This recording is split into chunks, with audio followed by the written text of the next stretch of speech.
এখন বলবেন মাননীয় সদস্য জনাব আন্দালিব রহমান পার্থ। 115 ভোলা 1। আপনার সময় 12 মিনিট। বিসমিল্লাহির রহমানির রহিম। মাননীয় স্পিকার, আপনাকে ধন্যবাদ। প্রথমেই আমি সমবেদনা জানাই বিএনপির মহাসচিব প্রয়াত নেতা খন্দকার দেলোয়ার হোসেন আজকে মারা গিয়েছেন, ওনার উপর, ওনার পরিবারের উপরে। আমি ধন্যবাদ জানাই সরকারকে যে জাপান আমাদের সবচেয়ে বড় দাতা গোষ্ঠীর মধ্যে অন্যতম, তার এই বিপদে তার পাশে দাঁড়িয়েছে, এই জন্য আন্তরিকভাবে আমি ধন্যবাদ জানাই। মাননীয় স্পিকার, কোনো দেশের অর্থনীতি অনেকখানি ডিপেন্ড করে তার মিডল ক্লাস ফ্যামিলির উপরে, কত স্ট্রং তার middle class economy, middle class family দাঁড়ায়। স্লোলি বাট শিওরলি আমরা সেদিকে যাচ্ছিলাম, কিন্তু কোথা থেকে ঠিক 96-র মতো এক দরবেশ এসে হাজির হলো। মাননীয় স্পিকার, এটাকে আইসোলেটেডলি করে দেখলে হবে না। আজ থেকে 3-4 বছর আগে যারা সেলফ ডিক্লেয়ার্ড ব্যাংক্রাপ্ট ছিল, আত্মস্বীকৃত দেউলিয়া, যারা নিউজ পেপারে বলেছিল 700 কোটি টাকা 800 কোটি টাকা লস, যাদের 1000 কোটি টাকা বরং, সেই দরবেশরা এই 2 বছরে ব্যাংকের টাকা শোধ করে আরো 10,000 কোটি টাকার মালিক হয়ে গিয়েছে। এই দরবেশ এবং তার সাথে তাদের বিভিন্ন মুরিদ। আমি স্পষ্ট করে বলতে চাই, চোর কোনো দলের না। একজন মাননীয় সংসদ সদস্য বললেন আমাদের দলের বা 4 দলীয় ঐক্যজোটের একজনের নাম, যদি সেও থাকে সবার বিচার হওয়া উচিত। এখন সময় এসেছে। মাননীয় স্পিকার, একটা কথা নিবিড়ভাবে দেখতে হবে, এটা কোনো আইসোলেটেড হ্যাপেনিং না। সরকারের তরফ থেকে লাগামহীন বক্তব্য এসেছে। মাননীয় স্পিকার, আপনি স্মরণ করে দেখেন, আমি অবাক হয়ে গেলাম। মাননীয় সংসদ সদস্য বলল স্পেকুলেটিভ মানে নাকি ফটকা, তাহলে ফ্রড মানে কি? স্পেকুলেটিভ মানে যদি ফটকা হয়ে থাকে, তাহলে what is the meaning of fraud? একবার মাননীয় অর্থমন্ত্রী বললেন এখানে হতেই পারে, মাননীয় অর্থমন্ত্রী বললেন এগুলি হতেই পারে। ডক্টর মশিউর রহমান বললেন this is none of our concern. Share market আমাদের কোনো চিন্তার ব্যাপার না। সরকারের তরফ থেকে তা বলা হলো এতে বিরোধী দল দায়ী। মাননীয় স্পিকার, এই কথাগুলি শেয়ার মার্কেটকে অ্যাগ্রাভেট করেছে। তারা ট্রান্সফর্মার লাগিয়েছে, রেগুলেটর লাগিয়েছে, এটা লাগিয়েছে, ওটিয়ে লাগিয়েছে, কোনো লাভ নাই। তারা ডেকে এনে মানুষকে ইনভেস্ট করেছে। 30 থেকে 40 হাজার কোটি টাকা বিদেশে চলে গেছে। মাননীয় স্পিকার, গত 2 বছরে 12 লক্ষ বিও অ্যাকাউন্ট হয়েছে। এর আগে আরো 20 লক্ষ ছিল, এর মধ্যে 8 লক্ষ শুধু আমাদের মা বোনেরা। মাননীয় স্পিকার, আমার যদি বিও অ্যাকাউন্ট থাকে, if I have a BO account, naturally my mother, my sister, my friend সবাই আমার উপর ডিপেন্ডেন্ট থাকে। এক বিও অ্যাকাউন্ট দিয়ে 5 জন, 6 জন, 10 জন কাজ করে। আপনি জানেন বাংলাদেশে কোনো ব্যবসা বাণিজ্য এখন নেই, সারা পৃথিবীতে মন্দা। এই মুহূর্তে সবাই 2 লাখ টাকা 5 লাখ টাকা ইনভেস্ট করে 5,000 টাকা কামাই করার জন্য চেষ্টা করেছে। এটা কি কোনো অপরাধ? I can very well understand. বিজনেসে লস হবে, লাভ হবে, কিন্তু ডাক দিয়ে তো আপনি ধোকা দিতে পারেন না। বারবার ডেকে এনে শেয়ার মার্কেটে ইনভেস্ট করিয়ে তাদেরকে রাস্তায় ফেলে দেওয়া হচ্ছে। 30 লক্ষ লোক যদি স্বাধীনতা যুদ্ধে মারা যায় মাননীয় স্পিকার, তাহলে 30 লক্ষ লোক এই আওয়ামী লীগ আমলে ফকির হয়েছে। মাননীয় speaker, one thing I just don't understand. আজ থেকে 1 বছর আগে এইখানে দাঁড়িয়ে বললাম এয়ারটেলের কথা। এই এয়ারটেল 2000 কোটি টাকার শেয়ার কেলেঙ্কারি করে বাংলাদেশকে 95 কোটি টাকা স্ট্যাম্প ডিউটি দেয়নি। সারা বাংলাদেশ যখন বিদ্যুতের জন্য পাগল, এক আরবিতে 2,80,000 অ্যাপ্লিকেশন আছে বিদ্যুতের। 5 লক্ষ শুধু আছে বিভিন্ন কলকারখানা প্রতিষ্ঠান, বড় ছোট দালানের। 210টা টাওয়ারে নির্বিচ্ছিন্ন বিদ্যুৎ সংযোগ দেওয়া হচ্ছে এই এয়ারটেলকে। কেন মাননীয় স্পিকার, আমরা জানতে চাই। আমি জানি আমার এই কথায় এয়ারটেলের করাপশন বন্ধ হবে না, ইনভেস্টিগেশন হবে না, তবে the time has come. I want to urge the people of Bangladesh যে আপনারা এয়ারটেলকে প্রত্যাখ্যান করেন। যেই কোম্পানি ইস্ট ইন্ডিয়া কোম্পানির মতো এত কোটি কোটি টাকা ট্যাক্স ফাঁকি দিয়ে, স্ট্যাম্প ডিউটি ফাঁকি দিয়ে এই দেশে ব্যবসা বাণিজ্য করছে, তাদের ইন্টেনশন ভালো না। আমি সবাইকে অনুরোধ করব বাংলাদেশের যে আপনারা এয়ারটেলকে বয়কট করেন, পাবলিকলি বয়কট করেন। মাননীয় স্পিকার, সন্ত্রাস, সন্ত্রাস আর পাওয়ার প্ল্যান্ট। একটা কথা আমি শুধু বলবো, একজন মাননীয় সংসদ সদস্য বললেন ইলেকট্রিসিটিতে নাকি দেশ প্রেগনেন্ট হয়ে গেছেন। I am not use to this languages, but আমার জবাব দিতে যখন দেখি চানাচুর কোম্পানি, ফার্নিচার কোম্পানি, নাম নিচ্ছি অটোবি, যারা সারা জীবন ফার্নিচার বানিয়েছে তারা বিদ্যুৎ প্ল্যান্ট পেয়েছে, আমার মনে হয় এই প্রেগন্যান্সি খুব তাড়াতাড়ি মিসক্যারেজ হয়ে যাবে এবং এই দেশে বিদ্যুৎ আসবে না। আমরা চাই, আমরা দেখতে চাই যাতে বিদ্যুৎ আসুক। আমি যদি দেখি গাধাকে দিয়ে ঘোড়ার রেস দৌড়ানো হচ্ছে, আমি জানি এই গাধা গন্তব্যে কোনোদিন পৌঁছাবে না। মাননীয় স্পিকার, ডক্টর ইউনিসকে নিয়ে কিছু কথা না বললেই নয়। মাননীয় speaker, I will not go into the details of the law. তবে অনেকেই বলে যে ল ইজ ইকুয়াল। এখানে অনেক বড় বড় কনস্টিটিউশনের বিজ্ঞ লোকেরা আছেন, তারা যদি থাকতেন আরো সুবিধা হতো।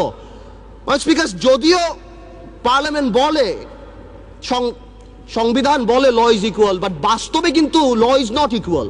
111-এ দেখেছি অনেক বড় বড় নেতাদেরকে বিষ তেলে রাখা হয়েছে, কিন্তু দুই নেত্রীর জন্য আলাদা জেলখানা রাখা হয়েছে। এই পার্লামেন্টে আমি যা বলবো দ্যাট ইজ ইমিউন। ডিপ্লোম্যাটরা অনেক কিছু করে, ইমিউনিটি আছে। কিছু কিছু ক্ষেত্রে কিছু কিছু স্পেশাল মানুষের জন্য ল একটু কার্ভ করে যেতে পারে। Doctor Yunus, I can very well understand 65 বা 70 ইয়ার্স ওল্ড, বাট 80 বছরের রাষ্ট্রপতি যদি এত বড় বক্তব্য লিখতে পারে, 75 বা 70 বছরের ডক্টর ইউনুস আমি মনে করি গ্রামীণ ব্যাংকের এমডি পদে ভালোভাবেই থাকতে পারত। মাননীয় স্পিকার, ডক্টর ইউনুস বাংলাদেশের সম্পদ না পৃথিবীর সম্পদ।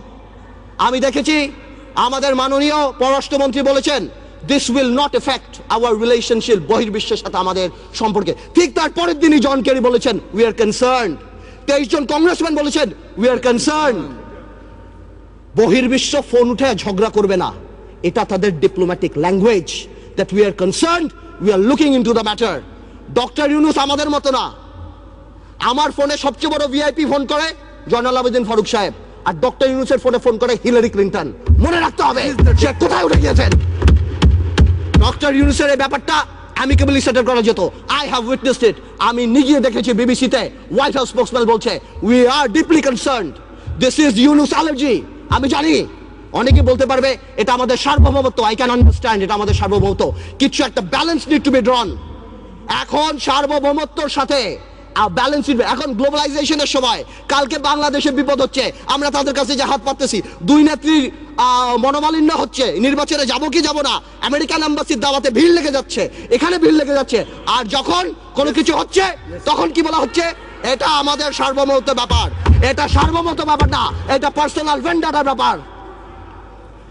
সংসারের কথা আসতেছে, excuse me, I would appreciate if you let me finish. Yes, please, uninterruptedly. Thank you. Understand it? Yes, you should know it. আমি আরেকটা কথা বলতে চাই, সন্ত্রাসের কথা আপনি বলেন, একটা চেইন অফ কমান্ড থাকতে হবে। যেই দেশের স্বরাষ্ট্র প্রতিমন্ত্রী শাহরুখ খানের কনসার্টে যে মাটিতে বসে, সেই দেশে কি হতে পারে? মান ইজ্জত কোথায় যায় আমাদের? আ মন্ত্রী ইজ নট আ পারসন, আ মন্ত্রী অফ দ্য ফ্ল্যাগ। সেই মন্ত্রী আমাদের, সেইখানে স্বরাষ্ট্রমন্ত্রী যেই কাজ করে, এই দেশে এগুলি হতেই পারে। মাননীয় স্পিকার, অনেক কথা বলে অনেক কিছু শেষ করা যাবে না, তবে আমি এতটুকু বলতে চাই ডেমোক্রেসির সাথে গুড গভর্নেন্স থাকতে হবে, মোরালিটি থাকতে হবে। আপনি কল্পনা করতে পারেন মাননীয় স্পিকার, একজন অ্যাটর্নি জেনারেল ওই পদে বহাল থাকে, কিভাবে সে বসে বলে কে নোবেল প্রাইজ পাওয়া উচিত, কে নোবেল প্রাইজ পাওয়া উচিত না। এটা অসম্ভব। আমার দুঃখ হয়, আমার ভয় হয় যে মাননীয় অ্যাটর্নি জেনারেল যদি চাটুকারিতা করে আগামীতে ভবিষ্যৎ ল মিনিস্টার হওয়ার জন্য আমার বলার কিছু নাই, কিন্তু যদি তার বুদ্ধি এই হয়ে থাকে যে সন্তু লারমার প্রধানমন্ত্রী, হ্যাঁ কে পাক না পাক that is not our concern, কিন্তু ফোরামটাকে ডক্টর ইউনুসের পাওয়া উচিত ছিল না, এই বুদ্ধি যদি অ্যাটর্নি জেনারেলের হয়ে থাকে, তাহলে আমি শঙ্কিত যে বাংলাদেশের জুডিশিয়ারি কোন দিকে যাচ্ছে। মাননীয় স্পিকার, আমাদের সবার কিছু কিছু ব্যাপারে একটা ন্যাশনাল কনসেনসাস হওয়া উচিত। নতুন প্রজন্মের রাজনীতিবিদ হিসাবে আমি এতটুকু ক্লিয়ার করে বলতে চাই, শেয়ার মার্কেট আওয়ামী লীগ বা বিএনপির প্রবলেম না। আমরা চাই এটা খোলাসা হোক। কেন এতদিনের রিপোর্ট আসছে না? আমরা জানতে চাই যারা সেলফ ডিক্লেয়ার্ড ব্যাংকরাপ্ট ছিল তারা কিভাবে 30-40 হাজার কোটি টাকা আছে। আমাদের টেলিফোন যদি ট্যাপ করা হয়, আমরা জানতে চাই সেই দরবেশ আর সেই মুরিদদের টেলিফোন কেন ট্যাপ করা হয় না। আমরা জানতে পাই ফোনগুলি কোথায় যায়। এবং আপনার সমন্বয়হীনতার ব্যাপার দেখেন, সরকার যখন বলে ডাইরেক্টলি এর মধ্যে বিরোধী দল ইনভলভ, ঠিক সেই মুহূর্তে আমাদের মোস্তফা কামাল সাহেব যে অর্থনীতি মন্ত্রণালয়ের সংসদীয় কমিটির চেয়ারম্যান, সে ডাইরেক্টলি বলে আমার কাছে তেমন কোনো ইনফরমেশন নাই, আমি তো জানি না। What a mockery! এটা প্রধানমন্ত্রী রাজনৈতিক স্টেটমেন্ট দিয়েছে। উনি ইনফরমেশন দিবে কিভাবে? মাননীয় স্পিকার, প্রথম আলোতে দেখলাম ওনার কোম্পানির 10 টাকা শেয়ার নাকি 290 টাকা হয়েছে। উনি মাশাআল্লাহ 1200 কোটি টাকা কামিয়েছেন, আলহামদুলিল্লাহ। এই টাকা দিয়ে করবে কি? 1200 কোটি টাকা দিয়ে বানিয়েছেন। এই সমন্বয়হীনতার অভাব, বারবার যে কোনো কাজে ডিউ ডিলিজেন্স ছাড়া বিরোধী দলের উপরে আঙ্গুল উঠিয়ে দেওয়া আর শুধুমাত্র বলা এখানে করাপশন, এখানে করাপশন। হাজার হাজার আজকে শেয়ার মার্কেট আবার ফল করেছে, ডেকে এনে ফল করায়। মাননীয় স্পিকার, আমি আরেকটু সময় নেব আমার এলাকা নিয়ে কিছু কথা না বললেই না।